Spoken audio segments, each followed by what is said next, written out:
साठी चाललंय करतोय काय ऐक. तर हा गडावरची सर्वात मोठी जागा आणि उंच आहे.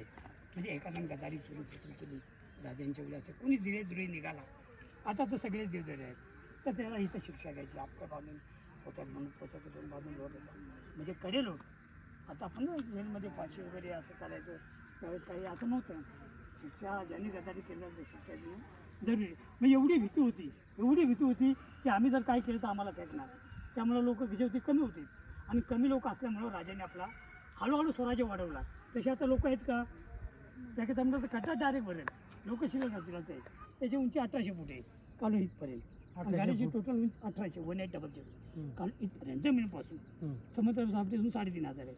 आणि आपण कुठे सातारा जिल्ह्यामध्ये ना हात बाहेर काढलात ना तर तुमचा हात रायगडमध्ये. आपण बघतोय ही रायगड आहे डिस्ट्रिक्ट बंद आहे. इथं बॉर्डर आहे. ह्या टोकाच्या पलीकडे रत्नागिरी लागतो. हा रायगड हा सातारा इकडे पुन्हा लागतो. म्हणजे प्रतापगड 4 जिल्ह्याच्या मध्ये. हा महाड-बॉम्बे रोड महाडवरनं मुंबईला गेला. ती नदी ना सावित्री नदी इकडे आहे कोयना नदी. त्याला पाणी काय डॅम असल्यामुळे पाणी जास्त आहे. डाव्या साईडला खेड चिपळूण पणजी गोवा.